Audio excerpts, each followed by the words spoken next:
Hello. The purpose of this video is to give you an overview of what theater is, what it looks like, and what its features and purposes are. First of all, it should be made clear that theater is a Windows application and, as such, it should be run or launched like any other Windows application. Theater works on touch videos, so instead of the clicks that are performed when using the mouse, you tap with your fingers on the application's icon. In the example, the icon is on the taskbar, so you tap on it. Theater starts, the initial screen appears and remains on the screen for a few seconds, after which the message informing that the service has started pops up, and the initial menu appears. How the menu works will be the subject of a specific video. This video, however, focuses on the general operation of theater, so let's go straight to the heart of it and see what is called the playground. The playground is where documents in theater can be opened, enlarged, rotated, and moved with a simple touch of the fingers. It doesn't matter if you're opening an image, a PDF, a dashboard, or any other type of document. Theater, unlike Windows, does not distinguish based on the type of document, but provides a homogeneous set of gestures applicable to any object. In this way, accessing information becomes simple and intuitive for anyone. At the same time, theater, which is designed to work on digital tables or large wall-mounted videos, allows several people to work simultaneously on the same set of documents. But let's go step by step. First of all, when you are in front of the theater menu, you have to open the gallery.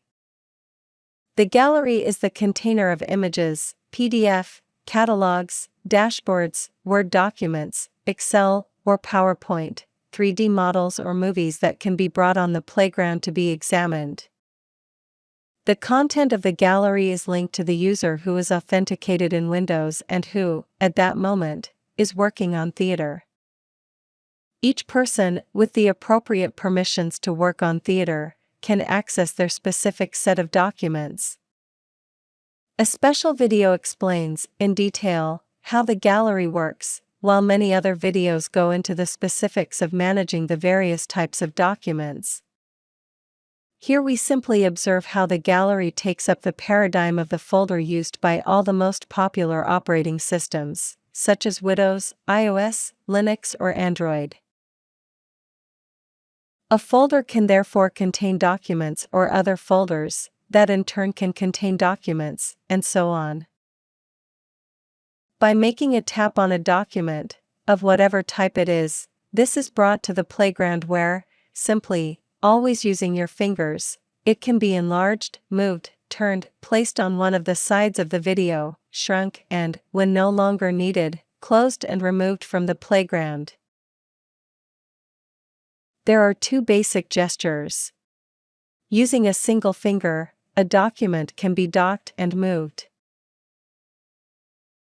Using two fingers, it can be enlarged, rotated, shrunk and closed. When you make a long tap on a document, that is, when you keep your finger pressed on the document for a few seconds, theater stores the position of the document at the moment of the gesture. If the document is moved, it is enough to do a double tap, as we see in the video, to bring it back to its stored position. Documents can be of two types. Those, like images, that can only be viewed, and those on which, instead, specific actions can be performed. These include PDFs, Office documents, browsers, movies, and 3D models. For these types of documents, theater provides an immersive mode, i.e. a type of interaction where the user can perform, on the content of the document, some simple actions, normally the most common and the most intuitive. Let's take a PDF as an example. Opening a PDF in immersive mode, it can be browsed, commented and photographed through a snapshot.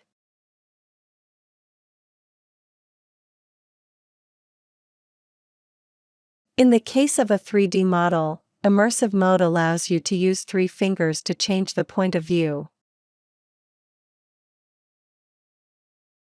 One of the most interesting features of theater is that, even when a group of documents on the playground is composed of elements of different nature, it is always possible to comment them as a single whole.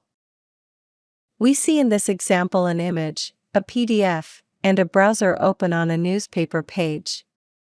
We can take advantage of a special feature of theater, the transparent whiteboard, to comment on the three images together. You can then make a snapshot of what you have annotated to send via email to a recipient of your choice. A special video will explore this feature in more detail. Theater is, therefore, an extraordinary tool for stores, showrooms, trade fairs, classrooms, museums, and any other place where you want to engage in an interactive, effective, and simple way, any kind of audience. In the context of governance and Industry 4.0, theater can then play an even more important role. In fact, specific verticalizations include the use of digital mapping and structured information. These verticals, however, will be discussed in 2 special videos as the topic to be covered goes well beyond the scope of this brief introduction.